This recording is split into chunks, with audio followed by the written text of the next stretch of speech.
Uh-oh. No, I'm muted now. I'm just triple muted. You know what? I just, I I just, thought it was me.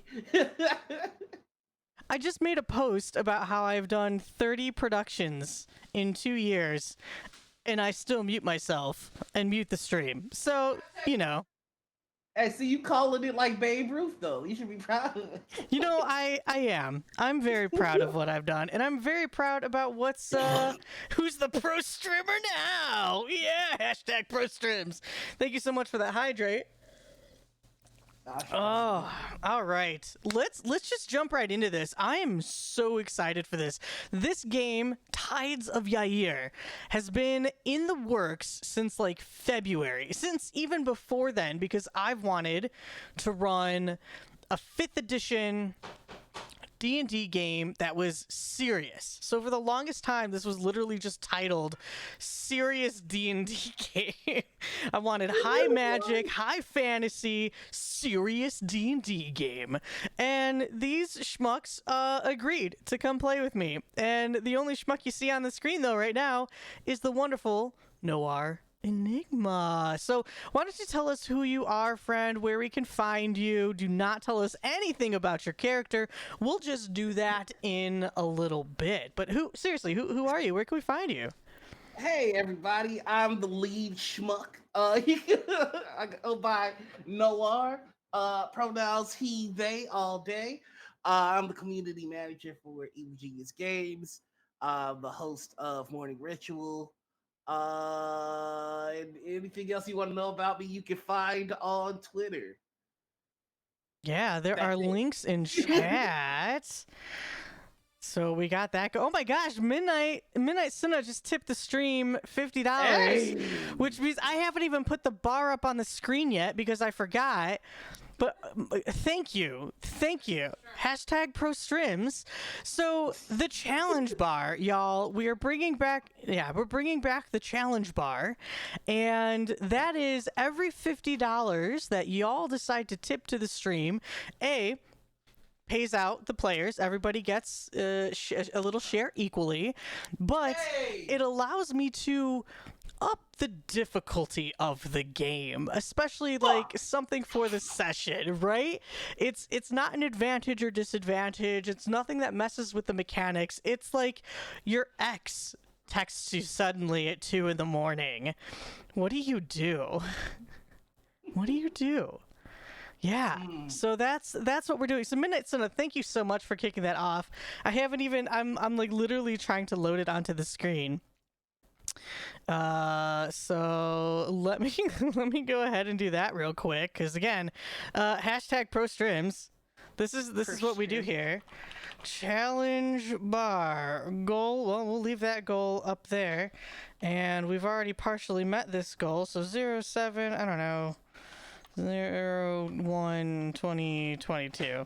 I wish there was an easy way to have the challenge bar up there, but you know what? It's fine. There we go. There's the challenge bar. Y'all can see it right now on your screen. So thank you. I won't shoot anyone. Wow. Wow. Oh, no. Wow. I just forgot who I was playing with, and I was terrified. I did. I saw your reply. Look, when Noir and I get together, it's shenanigans. But this is a serious D&D game. So we're going to jump into this without any details. I'm not going to tell y'all shit about the world of Yair, because instead we're just going to go ahead and start the game. Thousands of sun cycles ago, the first dragon was born. The world, as we will come to know it, was much different then. Full of fire, molten rock, poisonous gases, on boiling water, this world was ripe for shaping. And shaping is what the firstborn did. Earth rose into mountains, waters rained down to cool the rocks and form lakes. And after many years, the firstborn grew lonely. What good was life and a world without another to share it with? So one by one, the mighty firstborn plucked from their body a charred, shimmering scale, offering life to plants and animals, until one day there was but one scale left. This scale was special, as it came from the firstborn's chest, protecting their heart. By their own hand, the dragon crushed the scale to a dust and scattered the remains around the lush world they had built. No longer protected now, the firstborn dragon was vulnerable to the world around them. To cold, to fire, to illness, and of course, loneliness. Tiring of a life alone and fearing they failed in creating the paradise, a paradise for his own kind. The mighty firstborn lay down and closed their eyes one last time.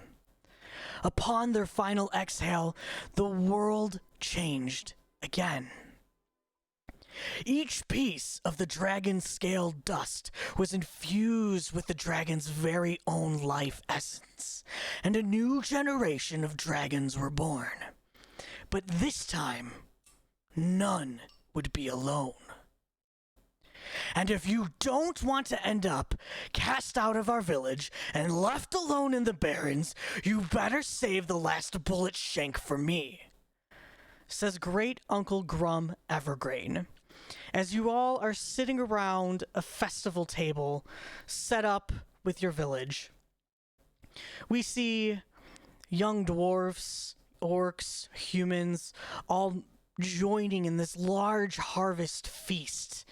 There are balloons in the air. There are these scarecrow golems running around as little kids are climbing on them and trying to tackle them in some sort of game or some sort of sport.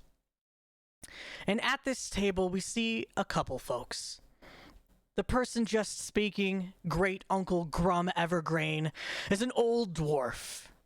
Grayed beard with black streaks running through it, not fully decorated with jewels or anything like that. He's clearly not a wealthy dwarf. His beard is disheveled a bit, although still braided. It probably needs a good comb through, and naturally some beard oil might help this man.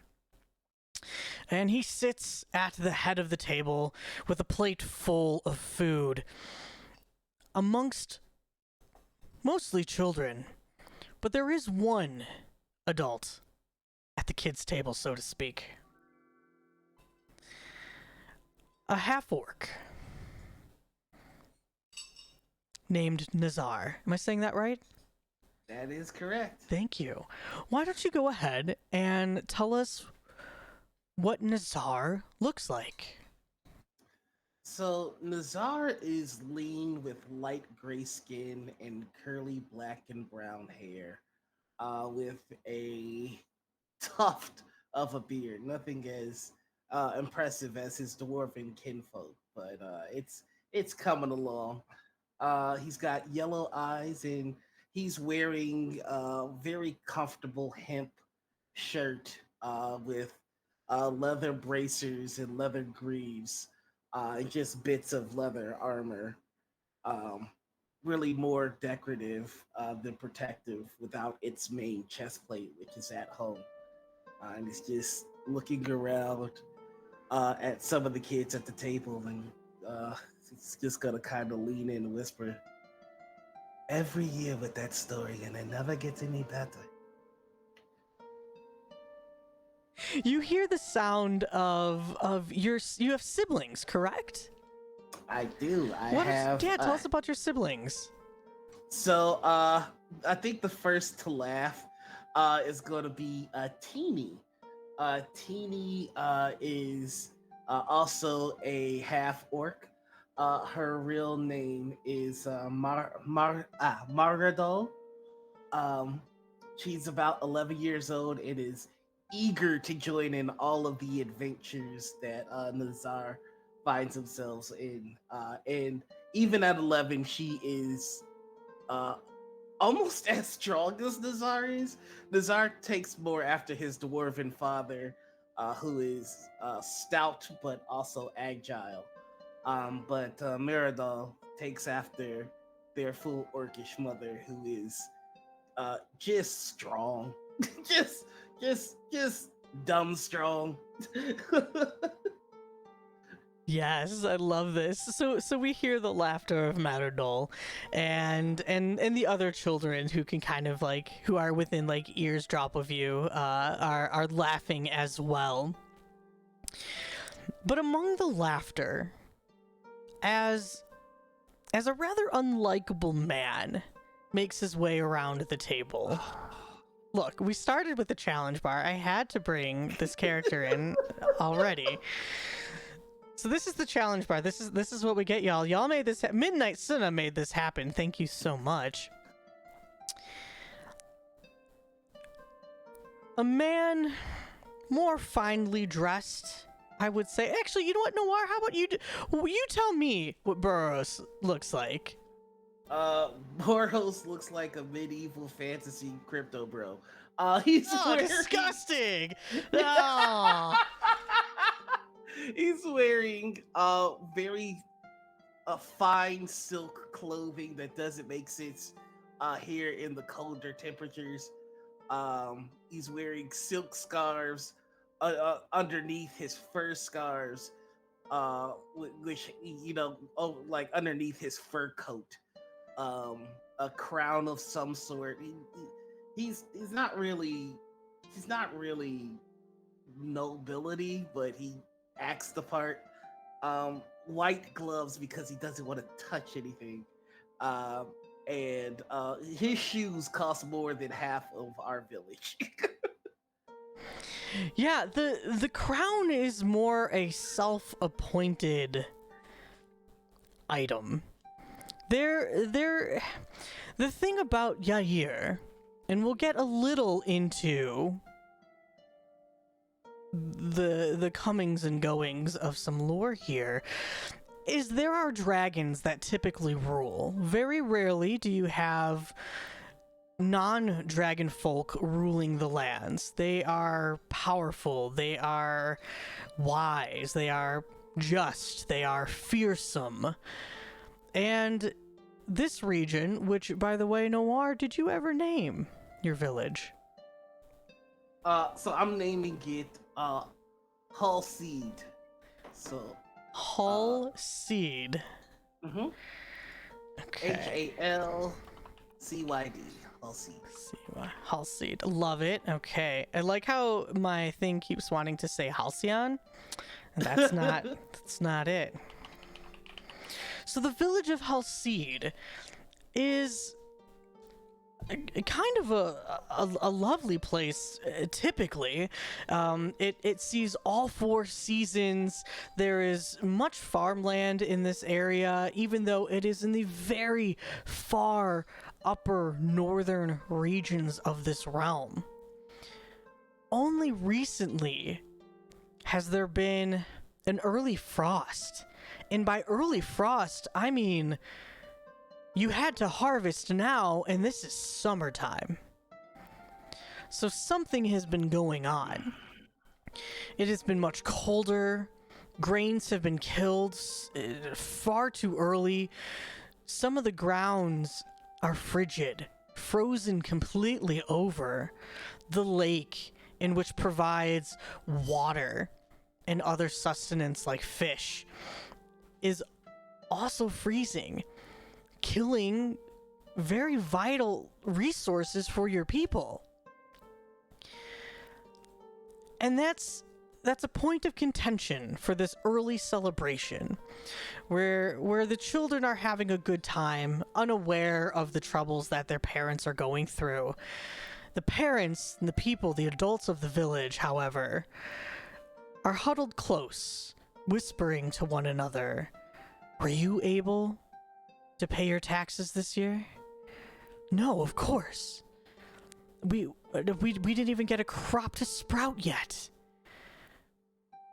And Boros makes his way around the table, no one looking at him.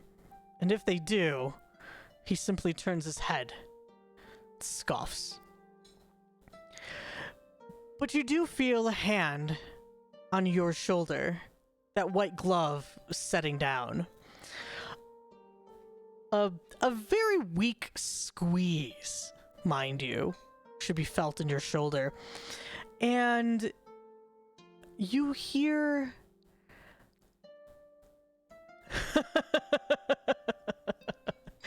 hello, friend. Enjoying the Harvest Festival, are we? Hello, Boris. Always a pleasure. Yes, we're just doing, just having a little bit of a get-together. Doesn't seem so little. Unlike your crops this year. But perhaps there is a time and place for us to talk about this, Boris. The children are here. The children are busy listening to tales from an old man. I think now is a perfect time to talk about your lack of harvest. You know, harvest came earlier this year, which means taxes come earlier this year. And I haven't seen your payment come in yet. Boris, I can assure you we have paid you in the past, and we will pay you in the present and the future. It is simply a matter of selling the crops that have been harvested, which is a process. Perhaps we can have this conversation perhaps another day, tomorrow, or even just further away from the people who are trying to have a good time. I don't understand why people want to have a good time right now, to be fair. Should all be despairing. No one has paid their taxes yet. And if no one pays their taxes, well, it becomes a draconic matter. And we know we don't want that.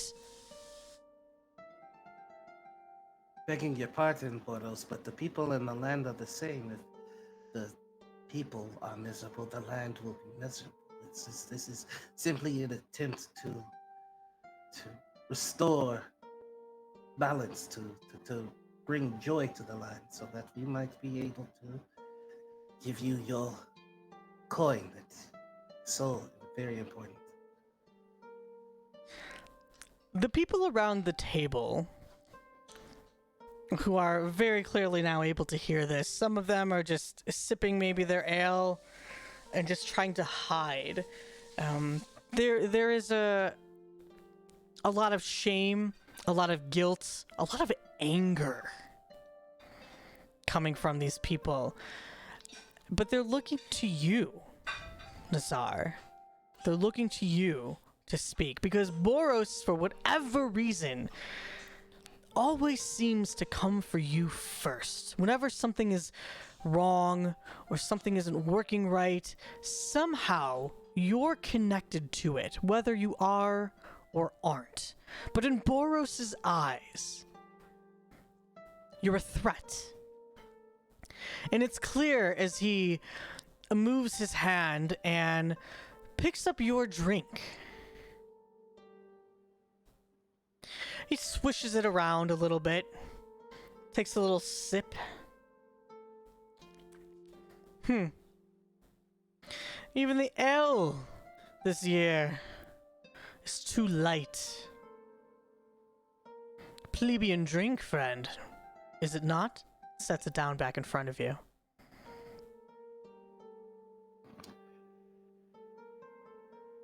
The land and the crops and the products by which are made from the dirt in which we sweat and bleed over are a reflection of the lives that we live. So if the ale is light, then that must mean there is something troubling us. I couldn't imagine what that might be for us. Well, perhaps you will be the one to figure that out.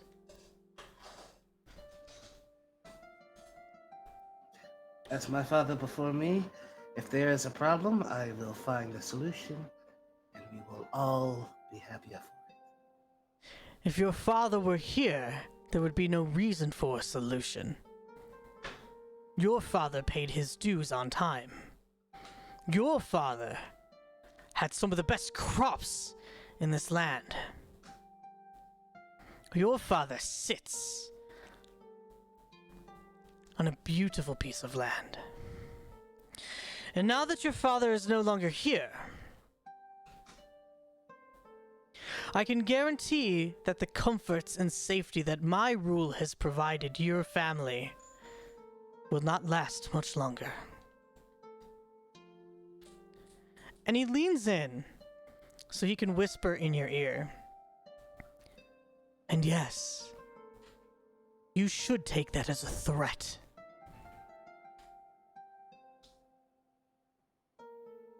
It is always a pleasure for us. Perhaps I might find you a drink more suitable to your taste. I would hope so, dear friend.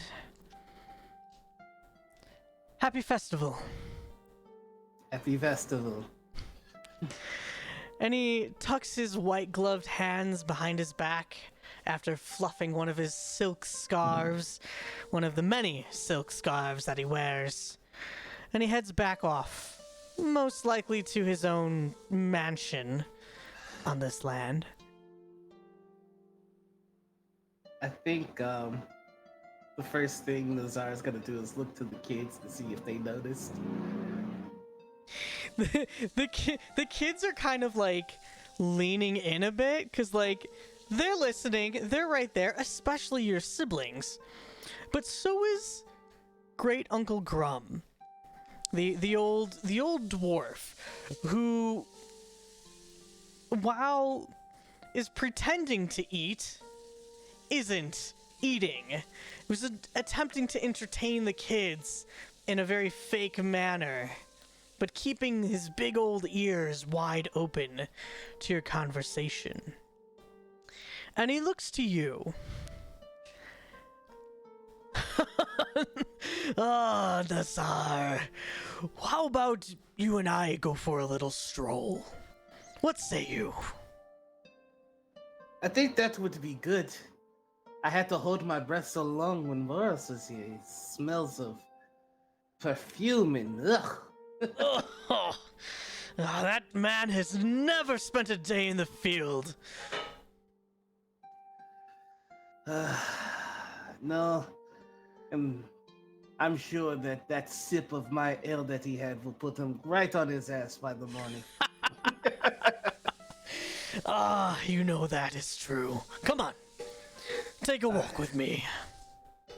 He's gonna follow along, but not before giving like a bunch of kids like noogies as he walks by him.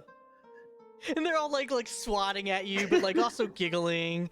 Maybe like your teeny like picks up like a dinner roll and just like chucks it, but at your back, and you feel the little. Ah, God, she's so strong.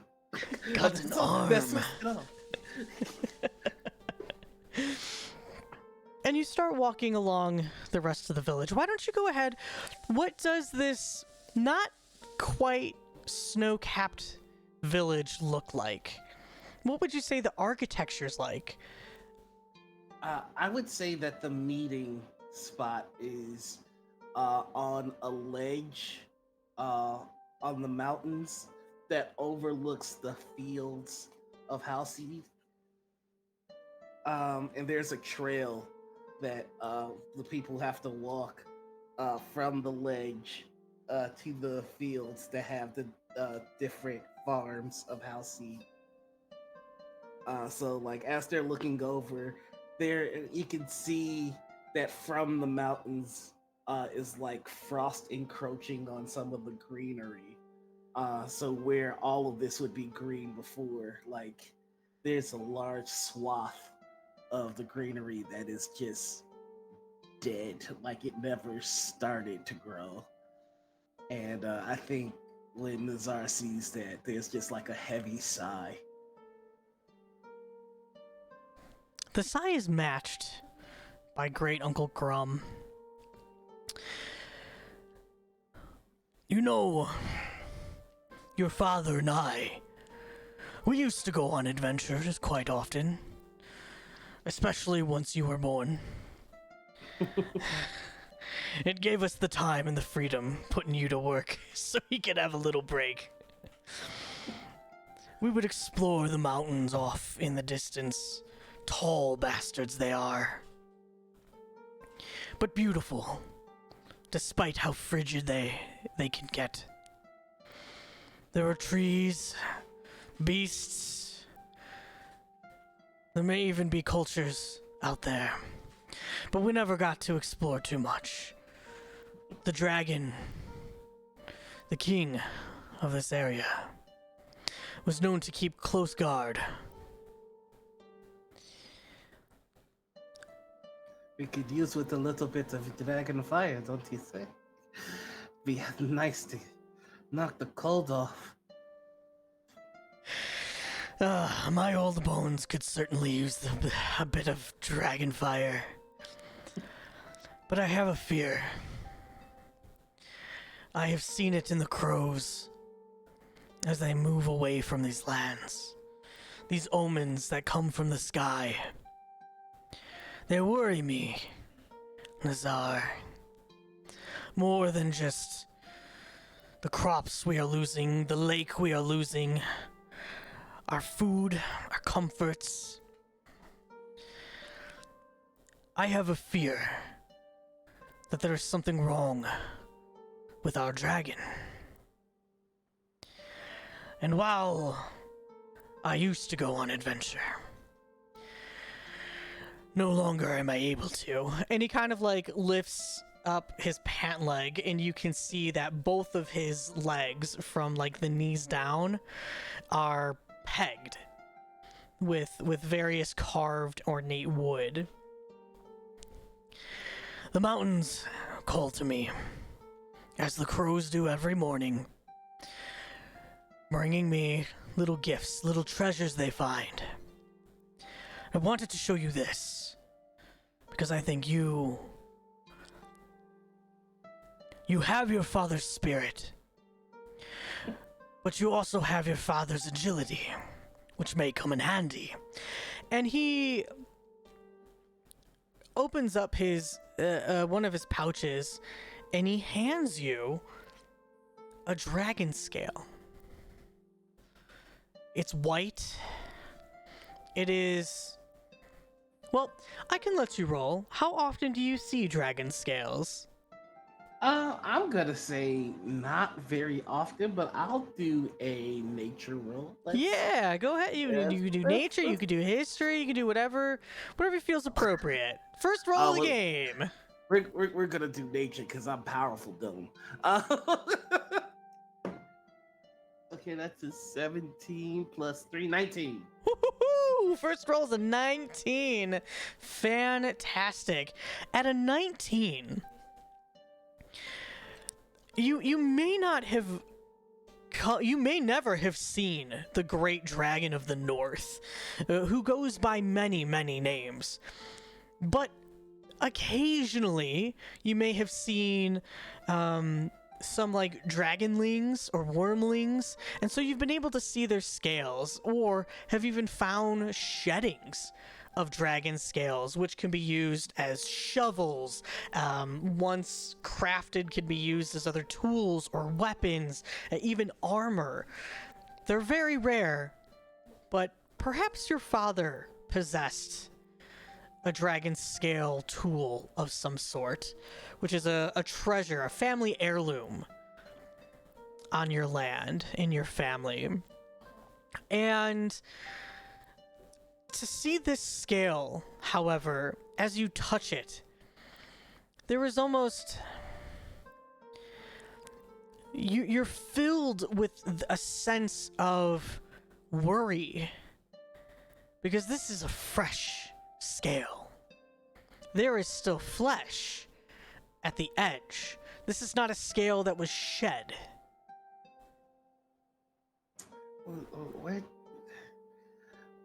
Where did you get this?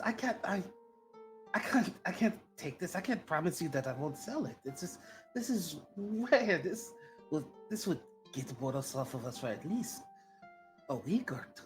Like, why did you come across this? I told you. The crows. For once, could your crows give us any sort of good news? They don't give you good news, they give me good news. And gold occasionally and other shiny baubles. But I need you to head north into the west, into the mountains.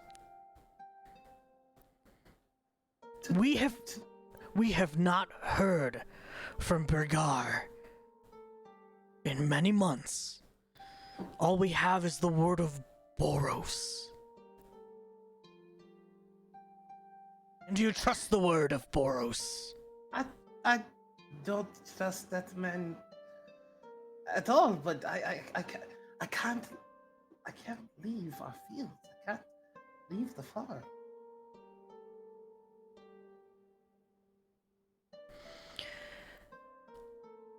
I know how much the farm means to you, but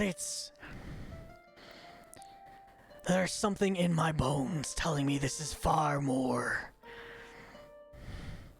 This is greater than the grains you harvest. This is greater than your siblings and your mother. It is greater than my farm and the farms of all here in Halcyd.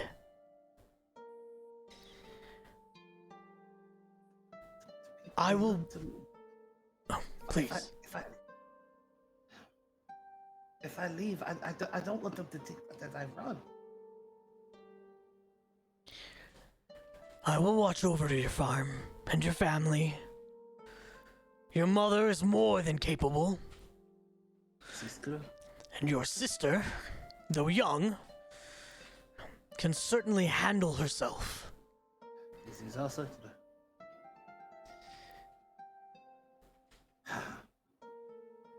Then, you say that this is what I must do. Then I will go and I will check on our dragon. And if Boros returns, tell him that I went to go find his gold. Boros and his gold. We live so far north that gold means nothing here. And yet, it's all he wants. He's got to get new shiny boots. Oh, those boots! So gaudy. Useless, not even practical. I mean, truly, I don't think they have thread. I saw him slide like at least 2 or 3 times coming down to insult us. I will go northwest. I will check on this dragon. You make sure that my family and the village are safe. And but I've never met a dragon before. What am I supposed to say to it? Like, hello, dragon. This is a white dragon. Nazar. They are... This one in particular, Brigar, prefers to be alone. As far as we know, Brigar has no kin, has not spawned any wormlings, prefers the cold of the mountains. I've met Brigar before. Not a dragon of many words, so it was easy to converse. Seems always willing to hear a story about home and hearth. Start with that. You send me to go and disrupt the solitude of a dragon. I would much rather be left alone. If you are wrong, we are eating crow tomorrow. Oh, my crows will be very mad. but they'll be very tasty. Oh, you are a good one, Nazar. I know this is a great task for you to take on. But the people here, your family, the rest of the village, they will be indebted to you. I don't know. They take care of me. They all took their turns in raising me, and if I can help, then I want to help. And if I could find a way to get Boros to never come our way again, that would be even better. Father had such a way with him.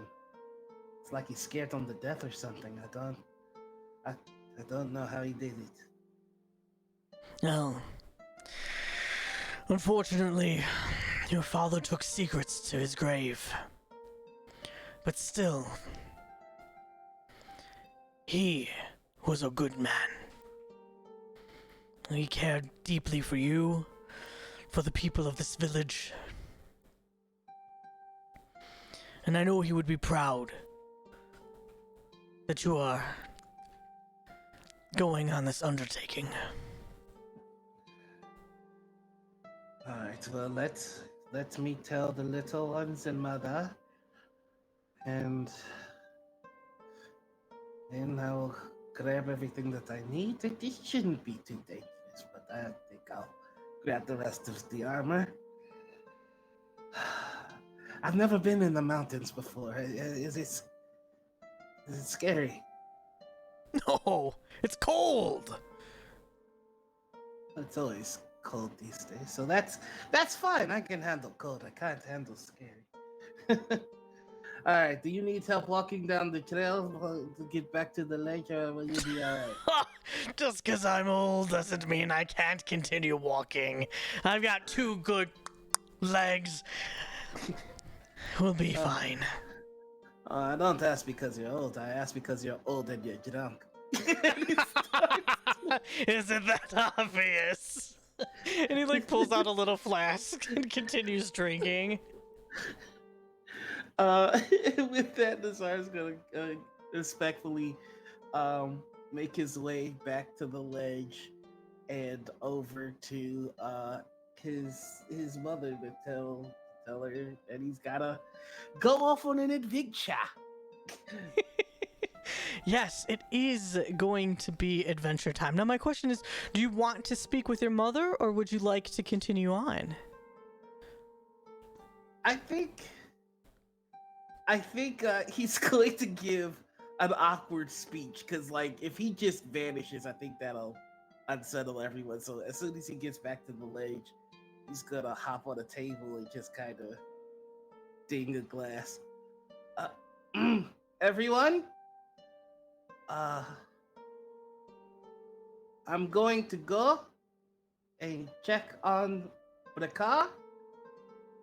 I don't know how long I'll be gone, but it should not be too long. Granduncle will be watching everything in my stead.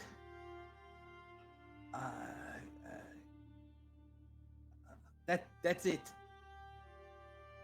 Okay, bye.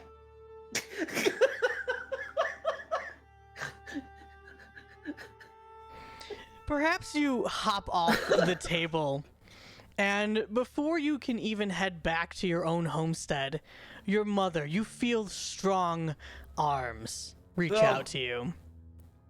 You think that you could just go make a big speech and walk away without giving your mother a hug. That was initially the plan, but now I see the airs in it.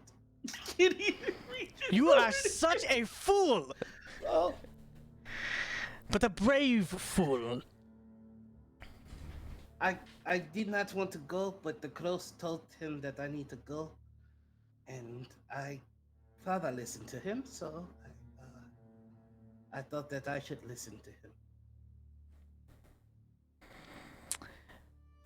As much as I love you, I damn well hate those crows. I told him if they are wrong, we're eating them tomorrow. You know, that is a good threat. I will hold him to that. I am scared, mother, but I must go. Being scared is not anything to be ashamed about. It is a good thing. Your fear will keep you alive. I need you to stay alive and to come home.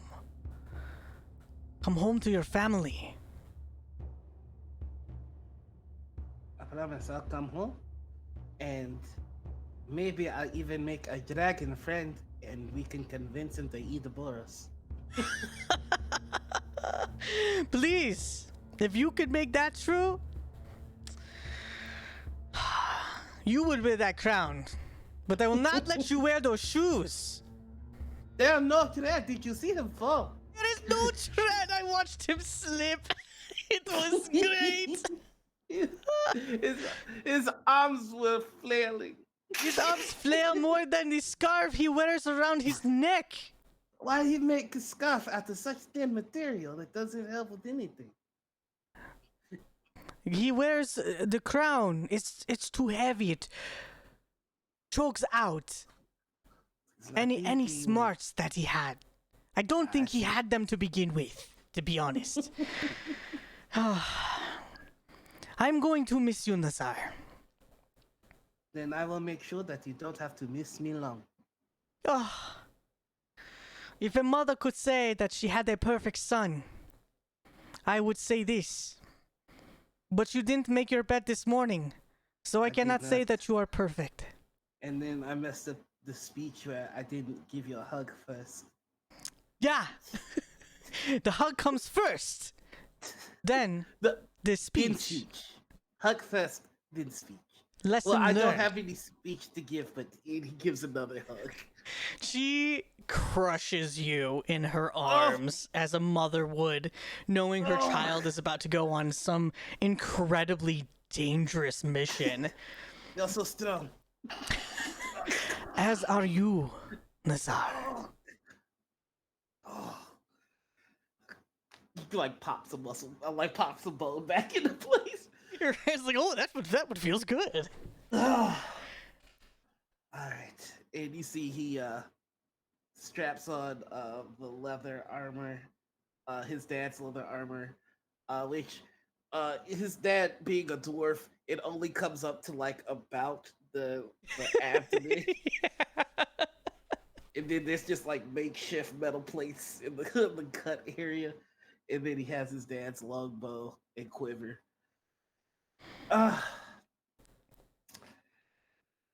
Okay. Nazar, before you go, Yeah. I want to give you something that your father left. But I do not want you to open it until you must.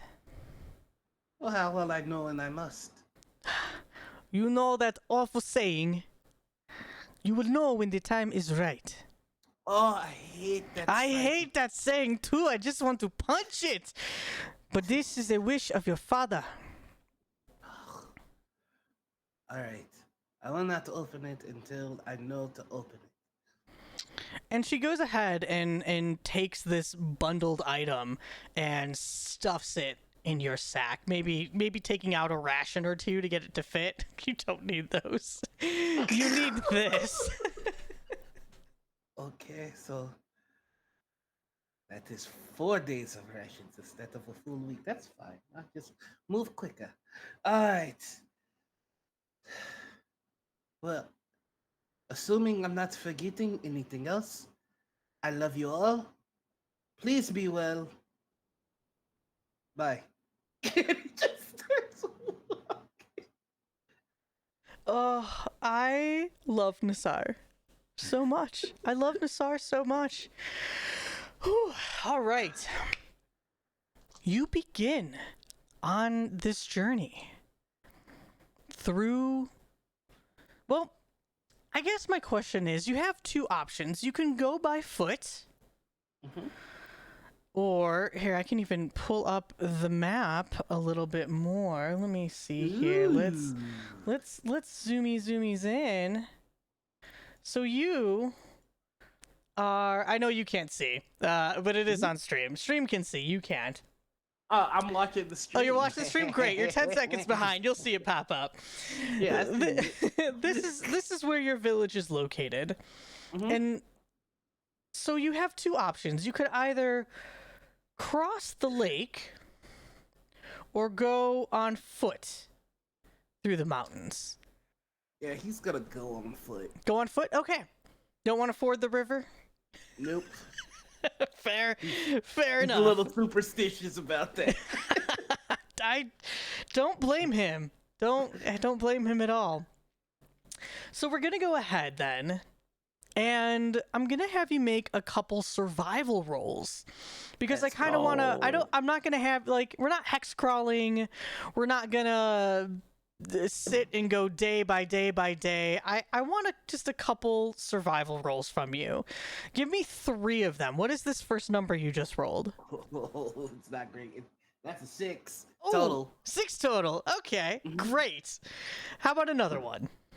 There we go. Now we're this is 21 on the second one, and that is gonna be a 24. All right, excellent.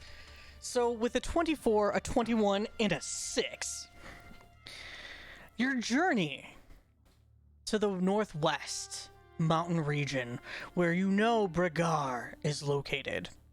Somewhere in the mountains. You weren't given a map, but finding a dragon usually isn't too difficult, but finding a hermit dragon may be. But not for you.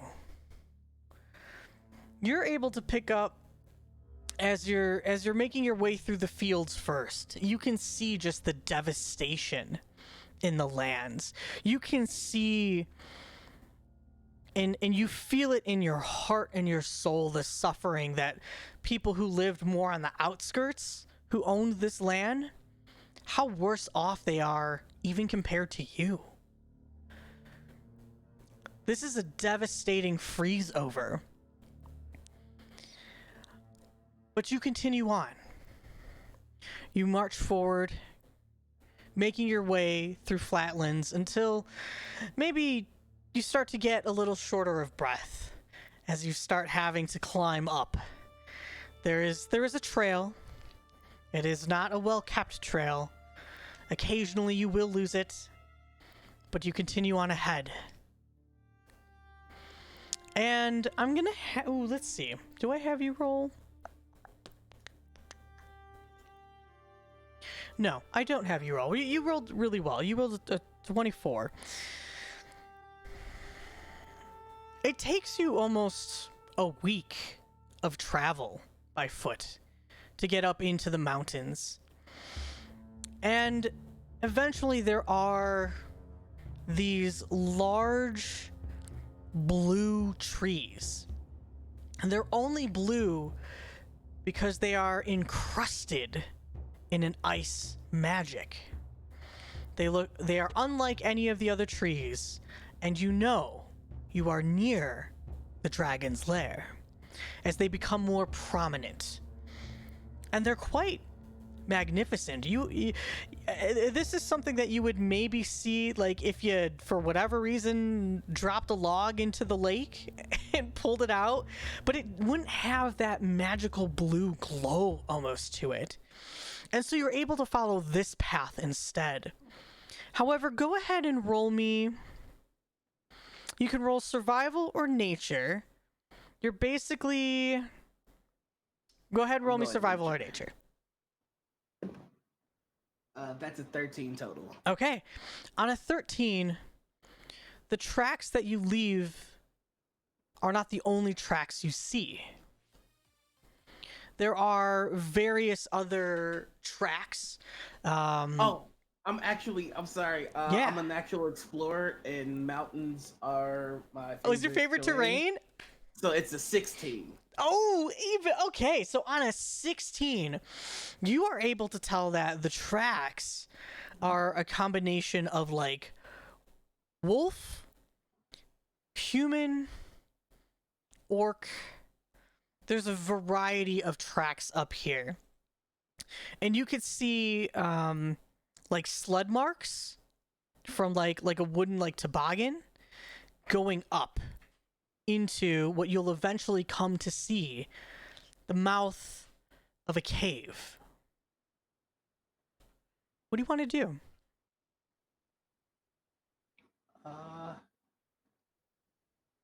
Hello, Brika. I know that you like your solitude, and I don't mean to intrude. But the girls told me to come talk to you. Oh, just gonna slowly walk inside.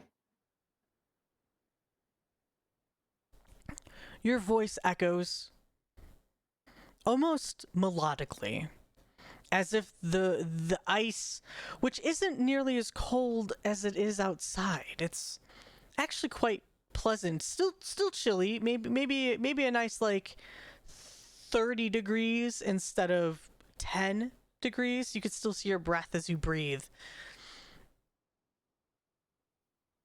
And inside this dragon's lair, it is small, humble almost.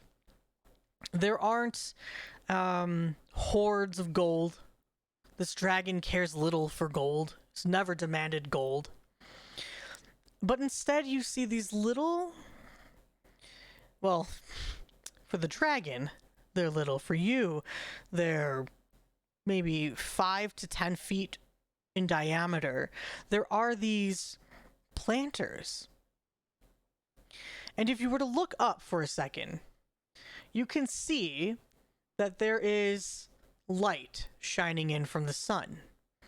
And the light is bouncing off of all of the different pieces of frozen ice, magically frozen ice, that are casting light upon these planters, which have various crops growing. Carrots, potatoes, other magical berries, things that you would maybe only see in elvish lands, or something you would see in the enchanted forest, or maybe something that you've never seen it before at all. This dragon, you can tell,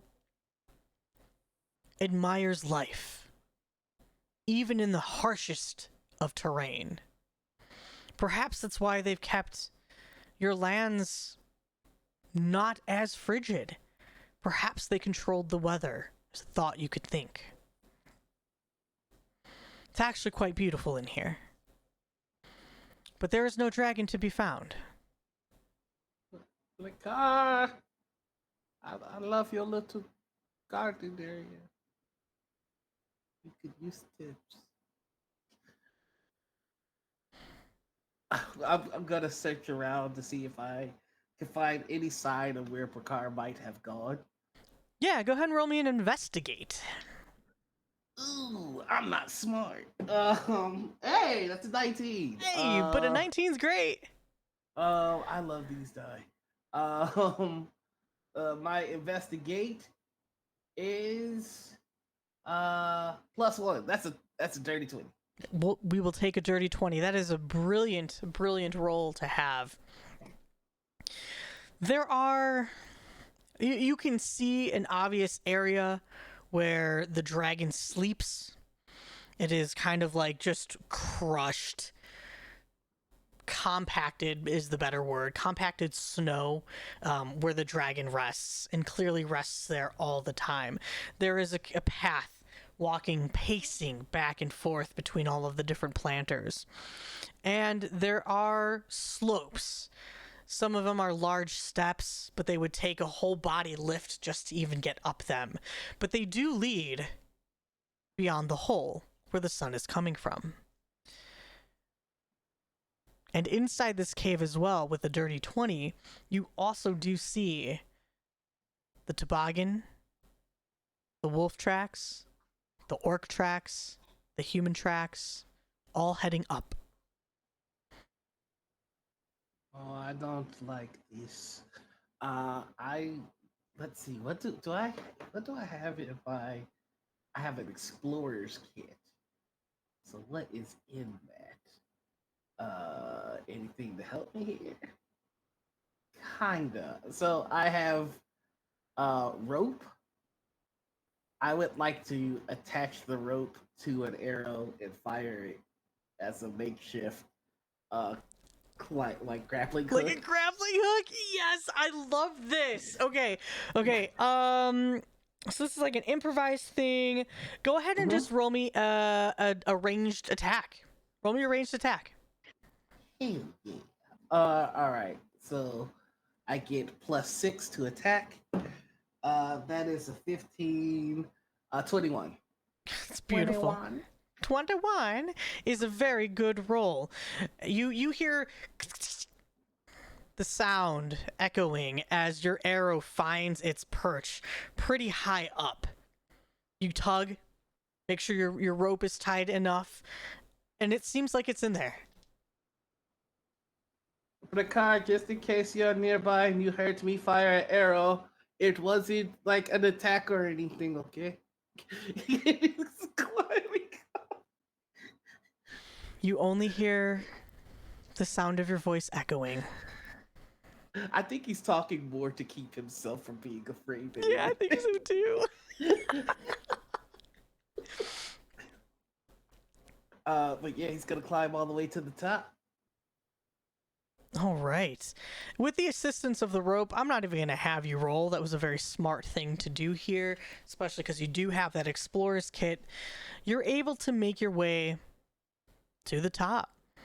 You kind of like have to huff a little bit to get out of this hole, which is quite big, in order to let the sunlight in. And you are standing on the peak of a mountain. And here you see, well, something that you don't want to see. Something that maybe there was a little fear in you. Thank you so much, Anonymous. Oh, blur. You're amazing. That is our second challenge bar of the night. We've already used one. Perfect timing. Thank you. Because we will this is such a perfect time for a challenge. You see a dragon laid out on the ground in pieces. There is blue blood everywhere. There is a limb scattered somewhere. There are teeth missing, eyes missing, scales. No. It's you're fine. You can get up from this, okay? And he's gonna run over and it's pointless, but he's probably gonna do a medicine check just as like, see, if I just put this back here, you'll be all good again, right?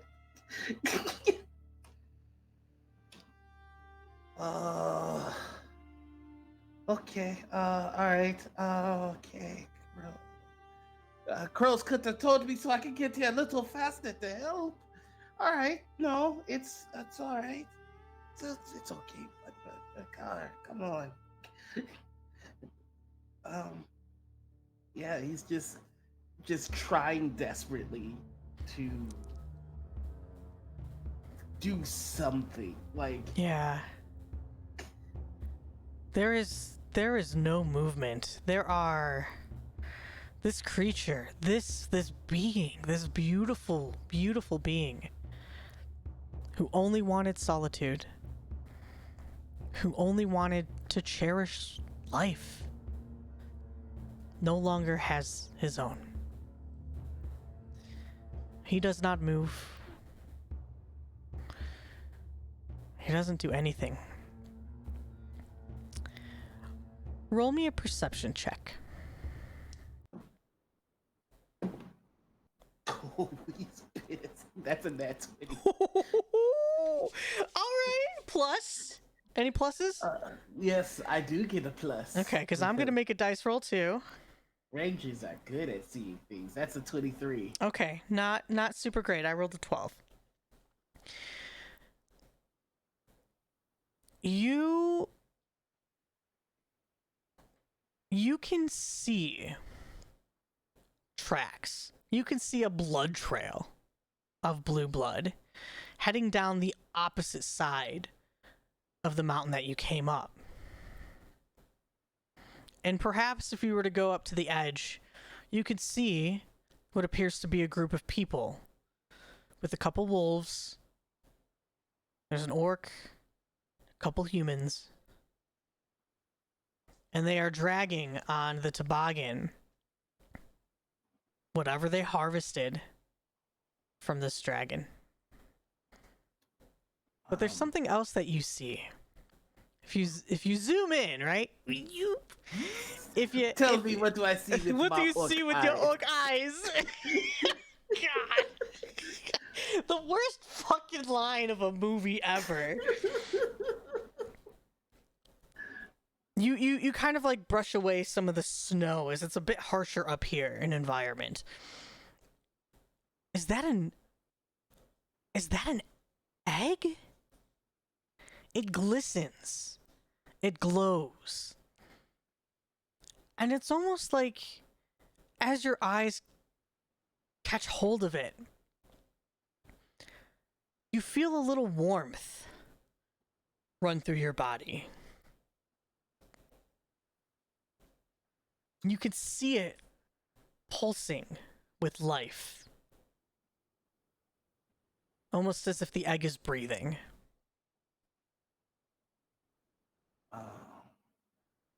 I think Nazar is gonna look back at the car and go, and kind of give it like a forehead bump and a kiss on the snout and go, we will lay you to rest with decency, but first I will protect your kin, I swear. And then it's going to haul ass after those adventures. I love this. Okay. Go ahead. And well, you know what? The adventurers are slowed down. Mm-hmm. They are carrying a hefty load. They are encumbered right now, right? Encumbrance rules. Whoa. Yes, finally coming to help. Right? You are how are you approaching? Are you trying to be stealthy? Are you just trying to barrel through? He's barreling. It's straight on barreling. stealth. Okay. Mhm. You are able to make your way to pretty close, but because you are loud, you're huffing, you're puffing, you're crunching through the snow. You are just making your way. The wolves perk up. Like as soon as they notice him, he's going to yell, "Stop!" The party turns. Weapons drawn. They look exhausted. They're bleeding. They have bandages all over them. One human is carrying another human who is probably not going to make it. They are missing body parts, and other parts are spilling from their stomach. They're not in good shape. They're not in a condition to fight, but they look to you ready for one. What do you want? It's your first solution to everything. War. You walk in to the car's home, and you massacre them and leave them a mess, and then you take their kin. I will take that egg from you. I am not asking.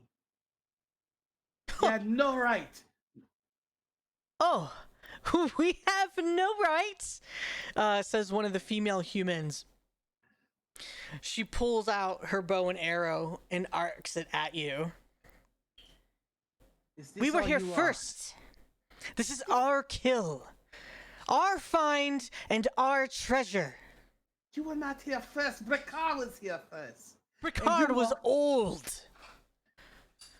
He gave up on these lands. His age does not disqualify him from rights. What foolish notion is this? That To come upon a place gives you the right to take the life of the people that live there.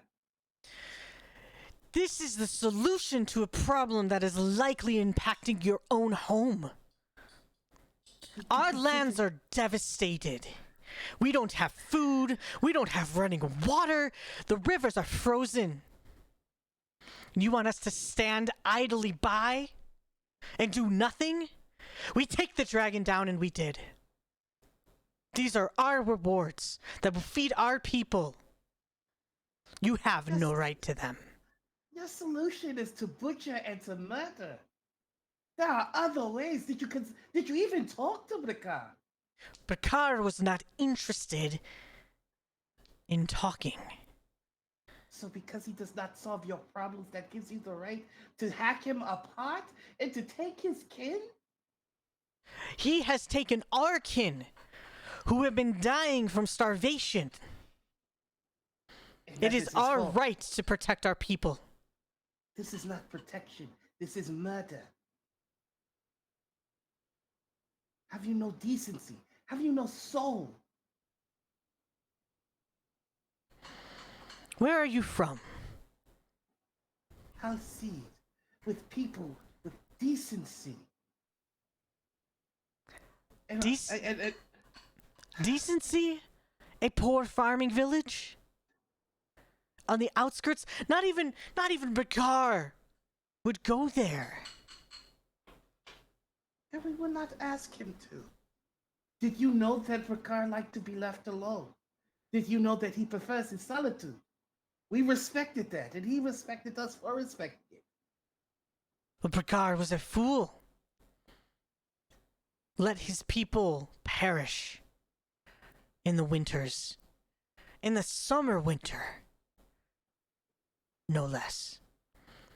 Tell me, It's because how is your village doing? How is Halcyd doing? Thriving? Good crops this year? the lands Plenty of turn fish? cold. The lands turn cold, but not our hearts. Well, perhaps you haven't lost enough. We don't have lands. We have ice. Our homes are ice. Our ground is ice. Our rivers are ice. And how will a baby Drake solve that problem for you?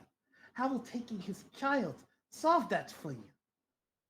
It will give us the ability to sell and make money so we can pack up and leave. You would sell a child. Look at what you are. Look at what you're becoming. And We are look at what it's hunters. cost. What do you want? We hunted an animal. The car was no animal. And that is no product for sale. It is a life. And you will not be leaving with it. So says who? I do not wish to turn to violence. There's balance in these lands. We can find the balance within this conflict. But if you leave me no other choice, I will do what is right. There are 4 of us and wolves. There are pieces of 4 of you. I am whole, and I am right, and I will not miss. Neither will I. And she lets go. Okay, he's gonna fire as well. Okay, go ahead. I love this. Go! Let's do it. Okay, that's a 12 Oh, plus, okay. 12 plus 6 is 17, 18. Oh, I got a 19. I rolled a 17, and she's got a +2. Whew. What is your what's your AC? You're both hitting. 16. You're both hitting. Yeah, 16. Okay, 16. Yeah, she's a 15. So, boom, the arrow. You could feel it. It hits into your armor, into your father's armor, and it goes through. You don't know what damage it's done, although I will tell you what actual damage it does. Not much. It's 4. It's 4 piercing damage. That's okay. That's only a quarter of my life. It's only a quarter, right? That's right. You're level 1. You're level 1. That's right. Let's do this. Let's do this. 4 versus 1, a 6 versus 1. There's 2 wolves. Go ahead and roll your damage. That's okay. Now we're getting. That's 10 points of damage. Holy shit.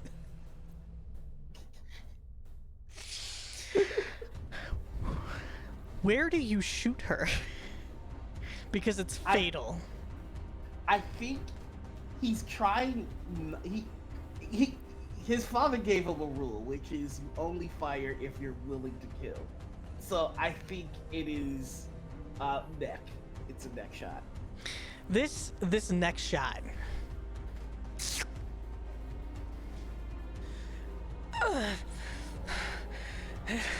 She's already weak. She's already been bleeding. She already has lacerations. She just fought a dragon and won. This is a fatal wound. It nicks an important artery. And she doesn't have, 5 seconds until her knees hit the ground. Her companions, the one hoisting their other friend who was literally eviscerated, they drop him to the ground and start charging at you. One of them just throws their axe. That's cool. Oop, nope, that's not gonna hit. That's an 8. Let me see. 13? 19. With my +6. Great. You're able to fire, but this axe flies behind you, smacking a rock. You hear the clunk as it just hits the ground, or hits the rock and then falls into like an embankment of snow. And how much damage did you do? On the second shot, that is 8. Okay, 8 points of damage. He is still standing, but clearly may not survive from this wound either. But before anyone can really do anything else, the wolves kind of shriek. You know that sound that like a hurt animal does? Yeah. Mm-hmm. They stop in their tracks. They look to their masters and they bolt downwards. The masters look worried. The orc stands there, weaponless, looks over to where he had thrown his weapon. And you can start hearing the sounds of cracking. Oh no. Fucking gross. As you say that, the ground below your feet starts to shift, and all of you start to slide downwards as momentum begins to pick up, and the compacted snow, soft but firm, begins to split, begins to pile, begins to roll. You hear the sounds of thunder spilling from this mountain. The wolves already took off, speeding faster. The humans, the one on the ground, stands not a chance as he is buried alive. You are swept off your feet as this avalanche starts pushing you towards the rest of the party, towards the toboggan, towards the egg. What are you doing? I think he's gonna wrap the longbow on himself and take out his dagger and sickle and just kind of stab it into the ground like a little mountain pick, so that if he does get pushed, it won't be too far. And he's trying to control, like he's trying to reach out for the egg to make sure it doesn't get swallowed up as well. Okay. Go ahead. Oh, what would this might be a sleight of hand. Okay.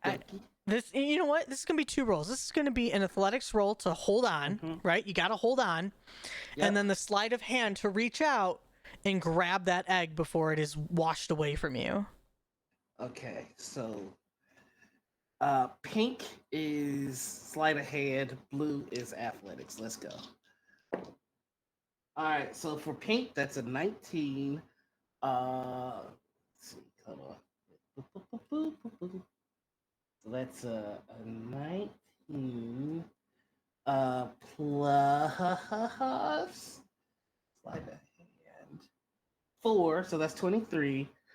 And for athletics, that's a 13 plus 3, so 16. Okay. I was like, oh, did I just move your camera, or did I? I did. You did. Okay. Wow. These are fantastic rolls. Go ahead and describe me the action that you want to achieve because you're successful. Okay. So I think he's got the dagger and he's sliding down this avalanche, and with the sickle, he kind of hooks it onto the toboggan and slides it over to him just enough to drop the sickle and cut the egg like a football. And he's just kind of holding on at this point. I love it. I love it. That's beautiful. He will lose this sickle in the transaction. But, it's all good. That's fair. So you hold on. You have this egg in your hand. As soon as you touch it, as soon as you bring it close to your body, you feel a shiver, like the egg is cold.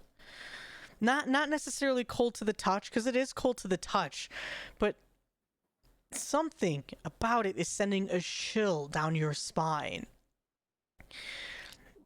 But it could also just be the avalanche, because you're only able to hold on for so long until down you go.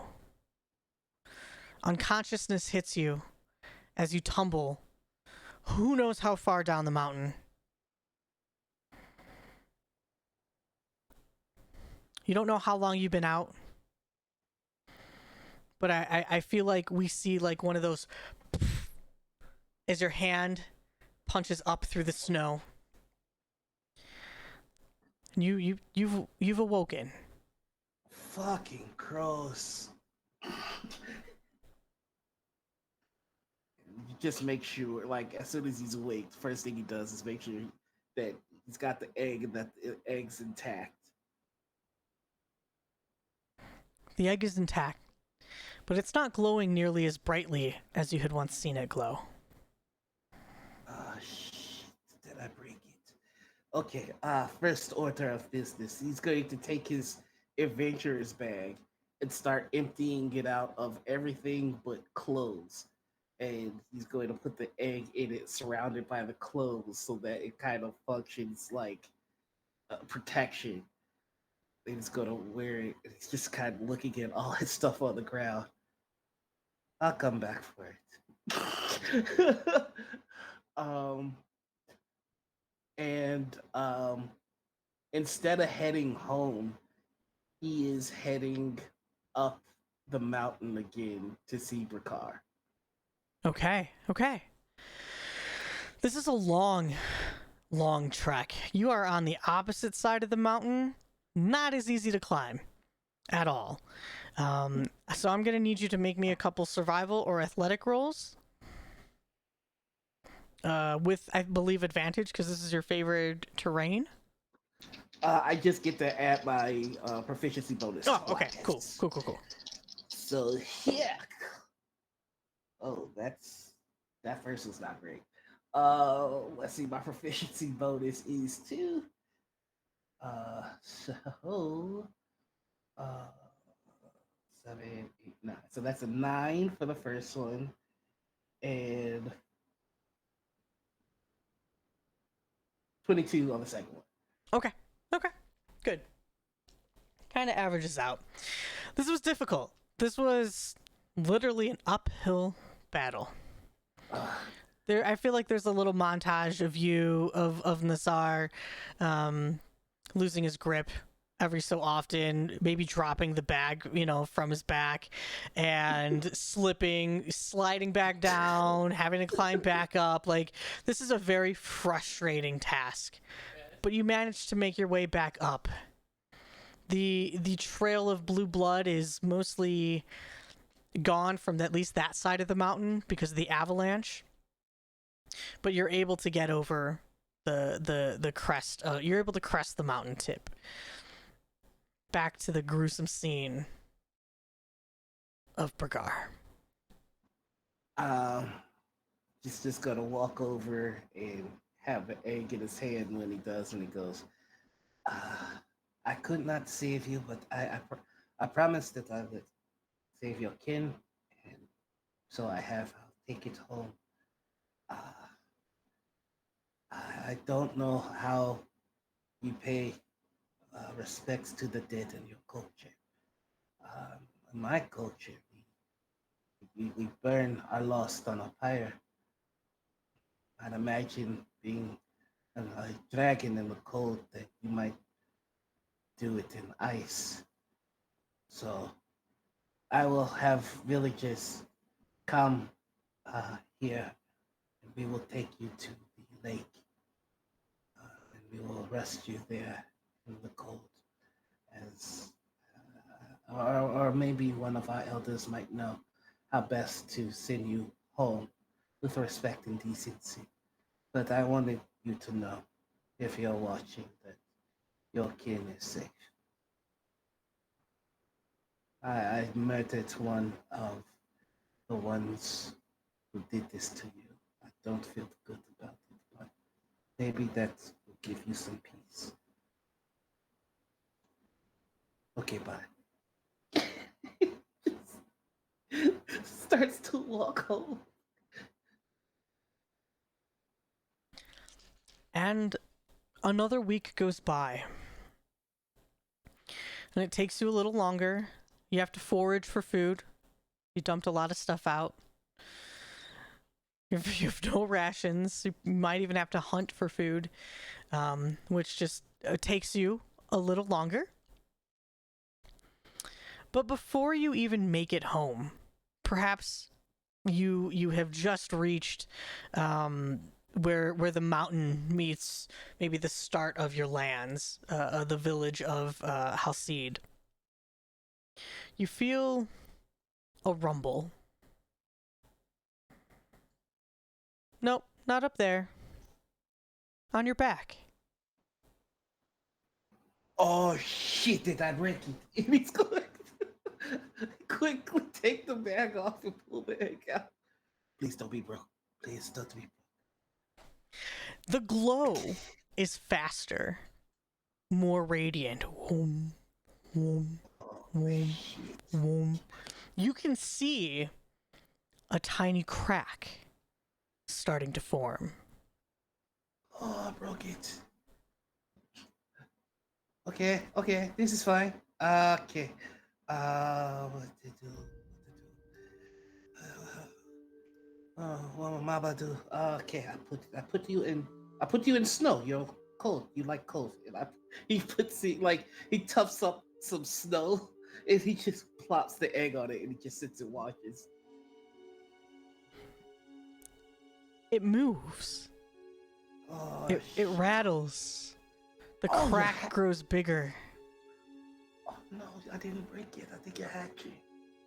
Oh shit. You're gonna be a baby dragon. You can hear the sound of the egg cracking even further. You can see the cracks growing bigger.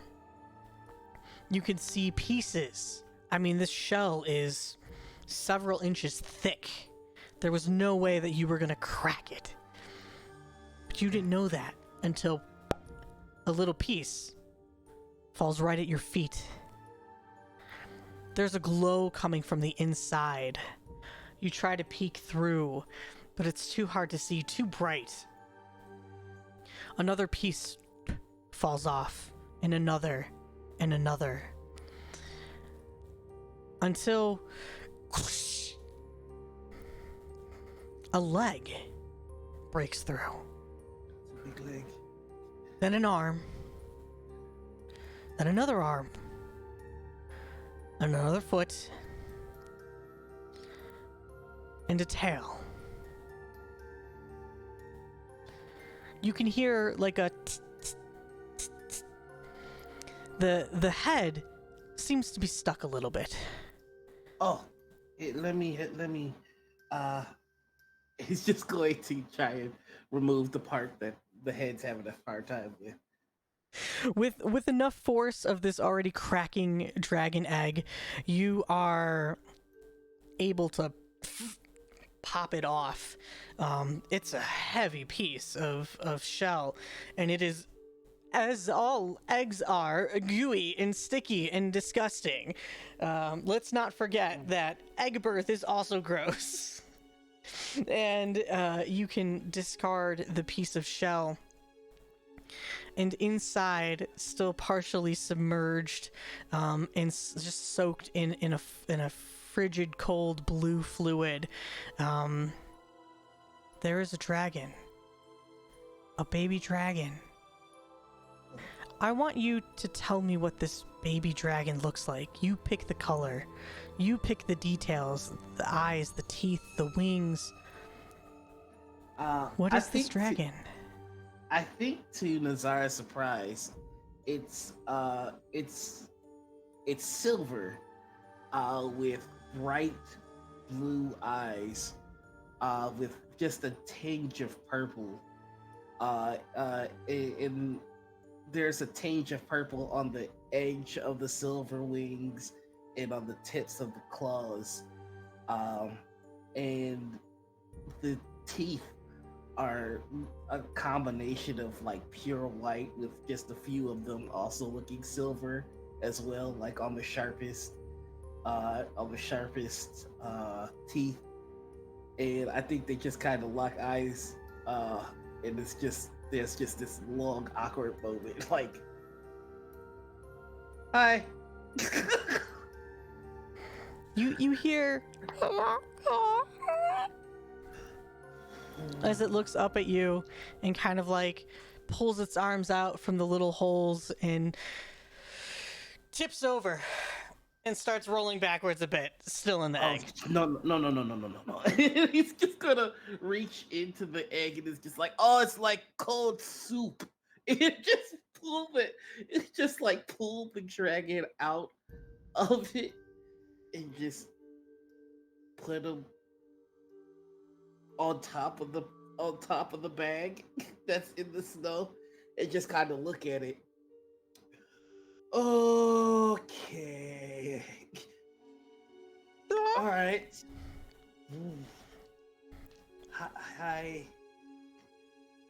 I don't know what to do with baby dragon.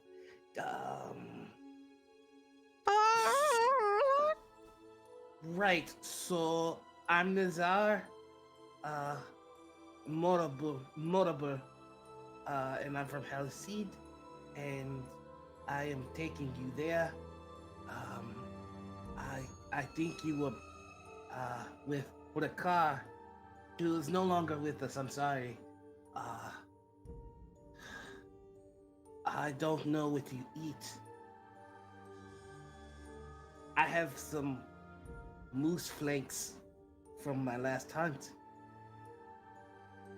I don't need to eat the flakes and spit it into your mouth like a baby bird, right?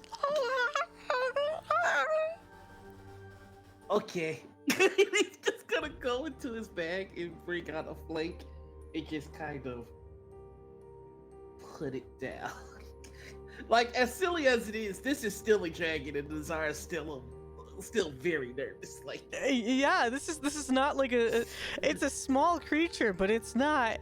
It's a dragon. It's a freaking dragon. And like, more than anything, if he feels like if he's spotted not tending to this thing correctly, people or other dragons will kill him. So he's just like, all right, we're going to figure this out. Moose flank, yes? And he kind of like sniffs it after you see this like long purple tongue reach out and kind of wrap around the moose flake, and it pulls it into its mouth. Seems to enjoy it. Did we eat moose? All right. If it is okay with you, I would put you in the bag so we can go back to my village, and then I could find somebody that is more prepared to take care of you. Huh?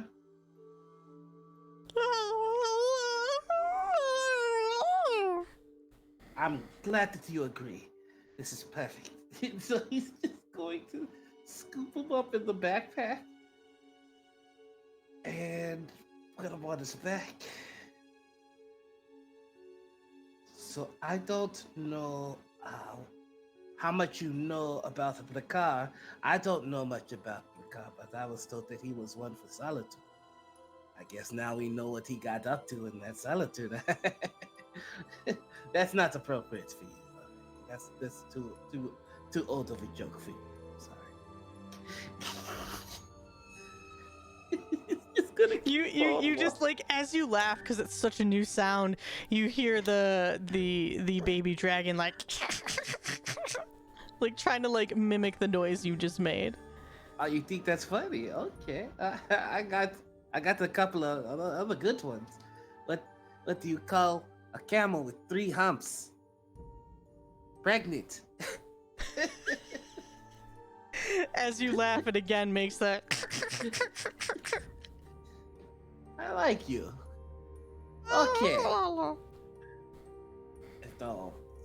Oh no, I'm growing attached. I could feel it. You're going to be very big one day. You're going to outlive me. You're going to outlive all of us. You're a big, strong dragon. You have no use for a little half-orc. I don't even know what I'm doing.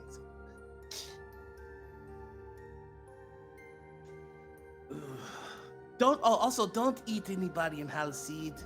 They're good people. But other villages, I mean, you can go nuts. I mean, I haven't really met anybody from another village except today, and they were just,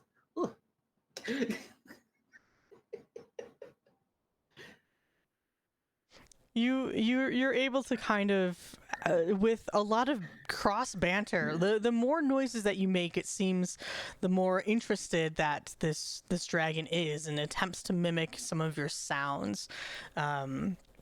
Whether or not it's a baby, it has no idea what you're actually saying, but you're making baby noises at it, and it's making noises back at you like a baby does. But you've got it. He eventually, or it we don't know what gender it is at this point.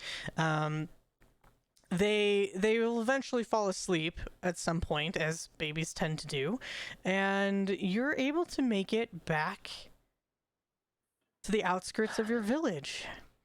What's your plan?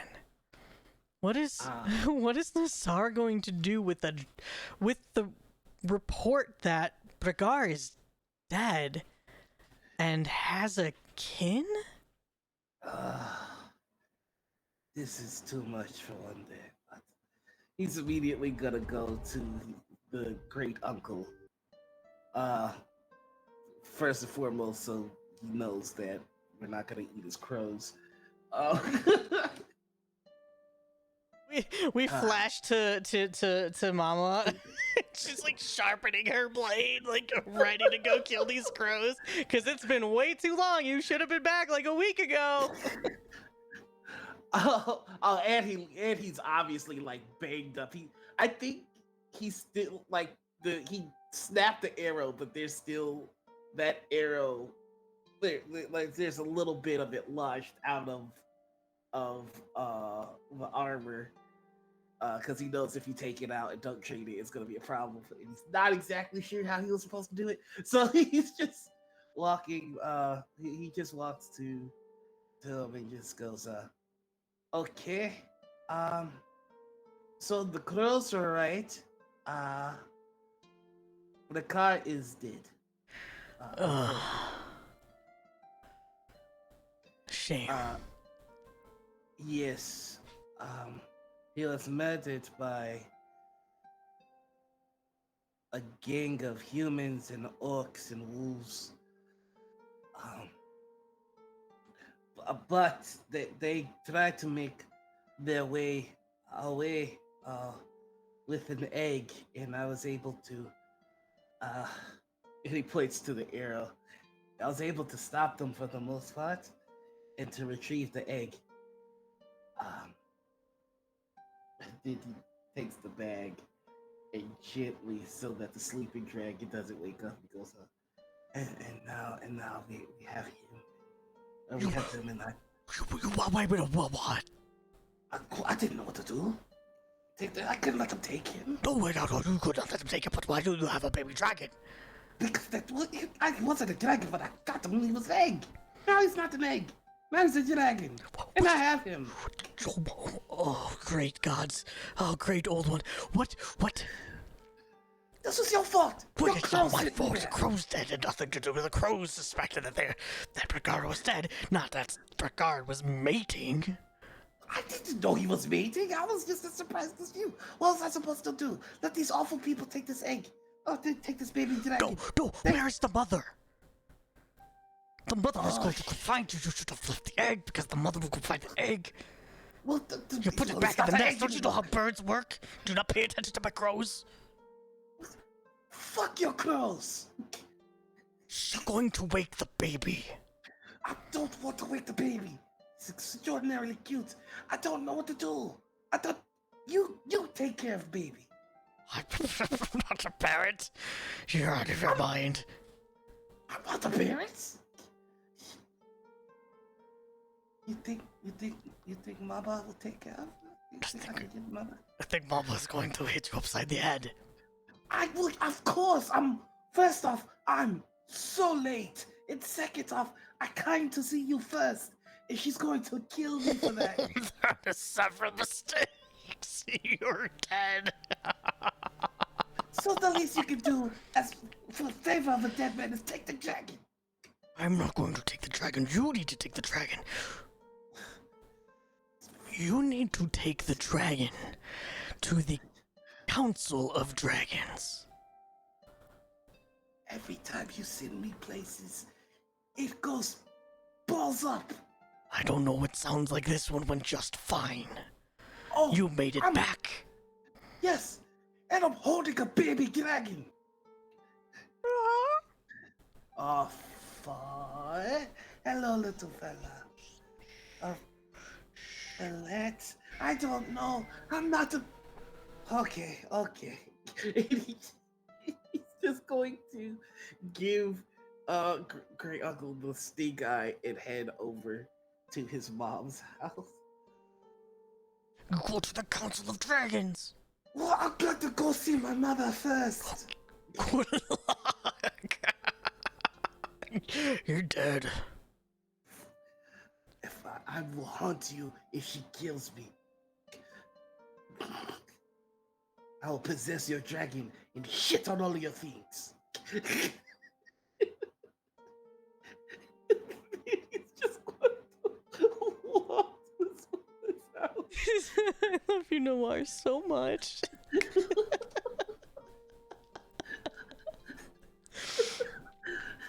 You make your way back to your mother's. You ever been outside your parents' door and like knocking is the hardest thing in the world? It's just you don't even get the second knock. The first door flings open. Now wait, before you do anything to me, I have a baby dragon. There is a hand raised.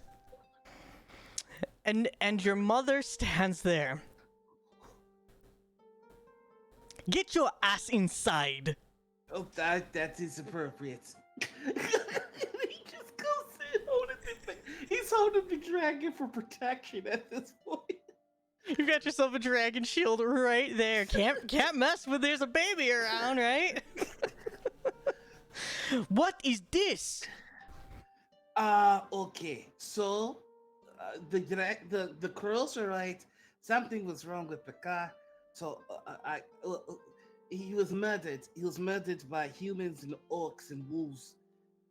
And Oh, but- they had an egg, and they were going to sell the egg, and they were awful people. So I I I I I took the egg from them, and as I was walking home, they shot me. He points to the arrow. They shot me, and then when I was walking home, the dragon egg it cracked, and then there was a baby dragon, and now I have to go to the Council of Dragons to to to to, to tell them I have a baby dragon. Remember what I said about how I did not have a perfect son? Yes. She grabs you by your face and pulls you close, her forehead hitting yours. I was wrong. No I son of think- mine would leave behind such a precious gift.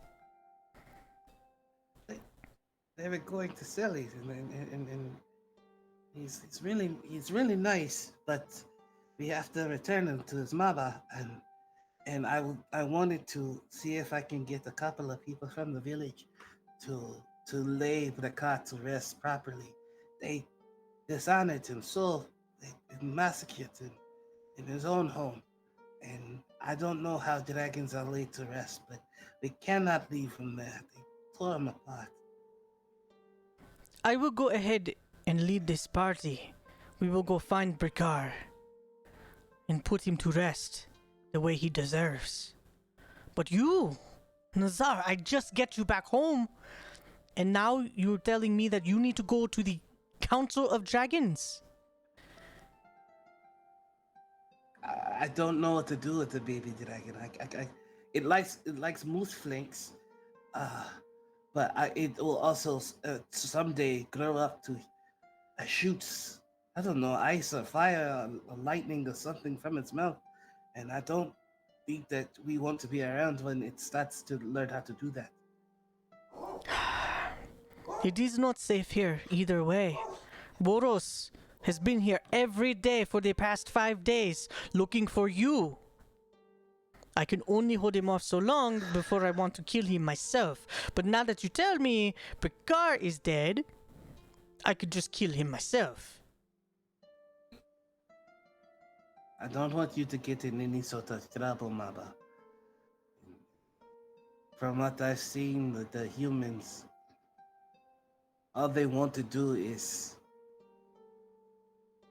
destroy. So, let us take this matter to the council. Maybe they'll reward us for returning the dragon, and maybe they'll help us with the land and get rid of Boros the right way.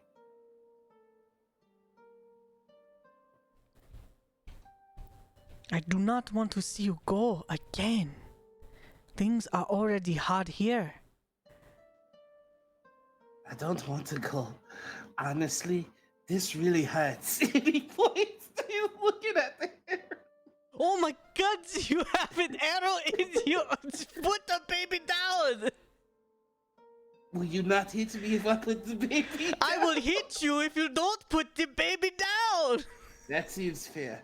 And he puts the baby, he puts the bag on, the table, and then he, gently lays the dragon on the bag.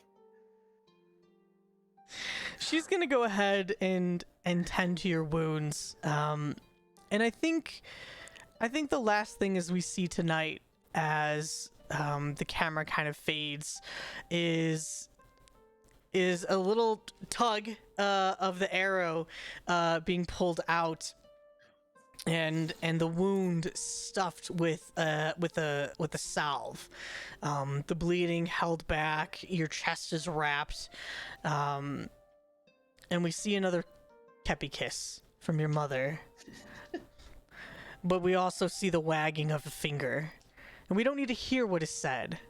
We know in our hearts what is said. And we will fully fade to black with the final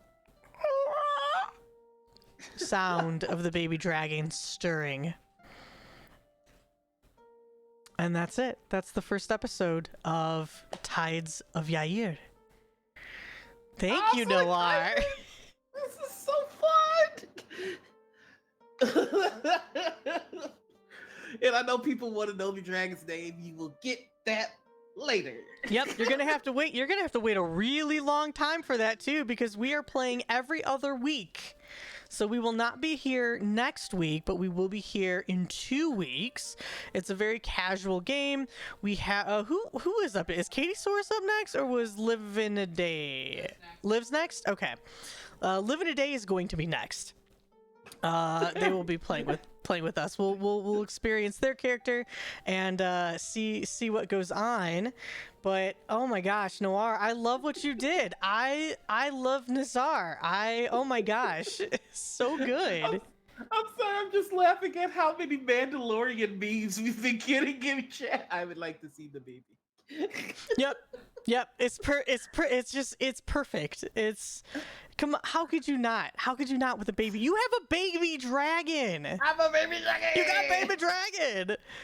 I love that we also just like literally talked about this 2 days ago.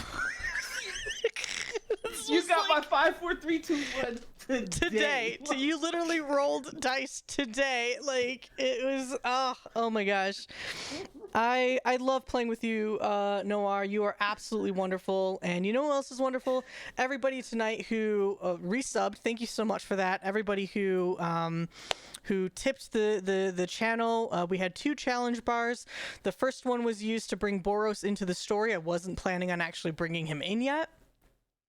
Also dropped a little foreboding hints there based on the 5, 4, 3, 2, 1, as well as the avalanche. It was just the perfect time. Thank you for Anonymous for putting us over there. The avalanche.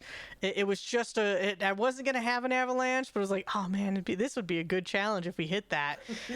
So I kept that one in my pocket. But y'all, thank you so very much. Noir, why don't you tell us who you are, where we can find you, and what you have coming up? Oh man, well, hi everybody. I'm Noir. I play Nazar, the Dragon Daddy. You can find me all over the internet as the Noir Nicolas. That's Twitter, Twitch, YouTube, TikTok, and Instagram. I've got some things in the works. Next month is my birthday, and I'm planning to do just a big streamathon for my birthday. So be on the lookout for that. Leos represent. Let's see. I'm also the community manager for Evil Genius Games. We just wrapped up our Kickstarter, but we just opened up our late backer store. So if you want to pre-order Everyday Heroes, you can do that. Check out the socials for the links. You can get all of the cinematic adventures, the Crow, Highlander, Pacific Rim, Universal Soldier, Rambo, all that good stuff. So that's it. I'm a Dragon Daddy. Yeah, you're a Dragon Daddy. I love this. Oh my gosh. Whew. I'm hot. I'm heated. I want to keep going, but we have to wait. We have to wait. We know where you're going. We know that you have a dragon baby. I can't wait to meet the rest of the party with this awkward as fuck half. Okay, bye. Okay, bye. It's so good. It's so good. I love this so much, Noir. You brought so much fire tonight. So thank you so much for bringing all that creativity. You are an absolute pleasure to play with. I'm so glad that this is coming to fruition, and this has been months in the making. So thank you. I love every chance I get to play with you, and thank you for not killing anybody. I didn't kill anybody. You killed somebody. Look, I said this was a serious game. I didn't say it was a serious space game, okay? There's a difference there. This isn't The Expanse, all right? I promise you. People can still die. Clearly, dragons died. Like, whoa. There's consequences to this, and we're going to see how that unfolds, but we're going to have to wait until next episode where we meet Liv's character, which I'm so excited for, which means Liv's character hails from our floating city. So we're gonna check that out, and I'm super stoked for that. It's gonna be great, but whew, y'all. Yeah. Thank you so much, everybody, for joining us tonight. My name is Noam. You can find me on Twitch, Twitter, Instagram, and TikTok. I do TTRPG things and TTRPG places. I have a morning talk show every Monday, Wednesday, and Friday with the wonderful Eris Savad, who is also a cast member. We will see her not until August. Remember, every other week, I'll have a new graphic up that's got all the dates that we're actually playing. So you can come and tune in and just hopefully have a good time. But thank you, seriously. Thank you, Noir. Thank you for everybody in chat for hanging out and for talking. Y'all are amazing. Thank you so much to our mods as well. I saw that ban. Thank you. Appreciate that. And let's see who's still going. Who's got a game right now? Stella's live. Okay. Mm-hmm. Yeah, let's go. They might be ending. A lot of folks, I don't know if they do 2 or 3 hours, but we'll go ahead. They're playing, Wild Beyond the Witchlight. That's awesome. That's super cool. So we're going to go send some love over to Stella Luna, y'all. Thank you for joining us. I will have some more links and whatnot posted because we made up a lot of stuff that's got to go into our World Anvil campaign and some locations on the map, and you're all going to have access to that. So I'm super excited. That's going to be a weekend chore for me, though. I have a launch tomorrow. So it's a little bit of a busy week, but thank you all so very much. Get some hearts ready in chat. Get some butts if you got them, and we're going to go raid Stella Luna. We'll see you in 2 weeks. Bye-bye. Bye.